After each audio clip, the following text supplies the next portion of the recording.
Ayan. So, ano nga ba ang research?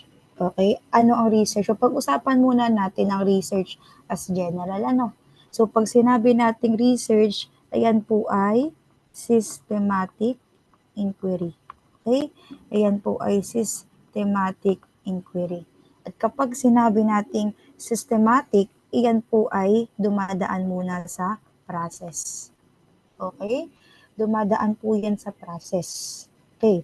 So, kung may process yan, ibig sabihin may step by step yan, ano, kung paano siya ginagawa. So, tandaan nyo, kapag research, meron yan tinatawag na phases. Okay? At kapag tinanong ka kung ilan ang phases o major phases ng research, isasagot mo, 5 phases. Okay? So, gumawa ako dito ng mnemonic, ano, para matandaan ko yung pagkasunod-sunod nila.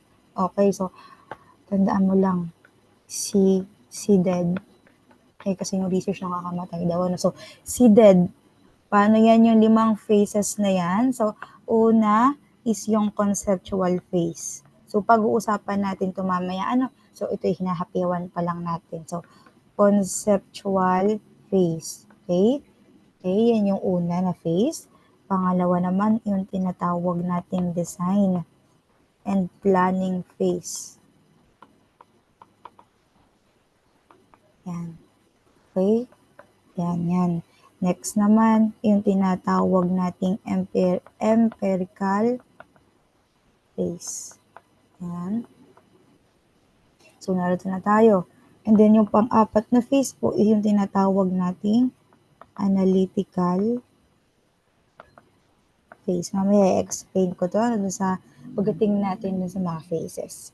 And then, ang last na phase dyan is yung dissemination phase. Okay, para lang tandaan mo si dead. Si dead. Yan. Okay? Yan, tandaan mo lang siya. Okay. So, siya ay systematic inquiry. Pag sinabing systematic inquiry, siya po ay may process. Ibig sabihin, meron po ba yung step by step? Yes. Kaya ang research may phases. So, para matandaan mo yung 5 phases ng research, tandaan mo lang si dead. So, una is conceptual phase, pangalawa is design and planning phase, pangatlo is empirical, analytical, and dissemination phase. So, mamaya, isa-isahin natin yan.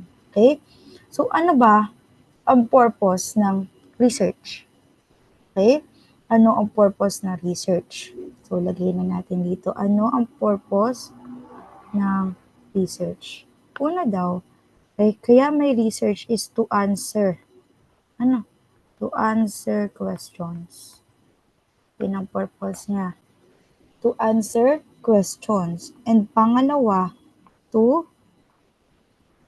gain and expand knowledge. Yan ang kanyang purpose. Ang research in isang systematic inquiry na ang purpose is sumagot ng mga tanong and mag-gain at mag-expand ng knowledge. Ang ibig sabihin ng gain, edi new knowledge. Ano ibig sabihin ng expand, edi i-update mo yung lumang knowledge mo para maging current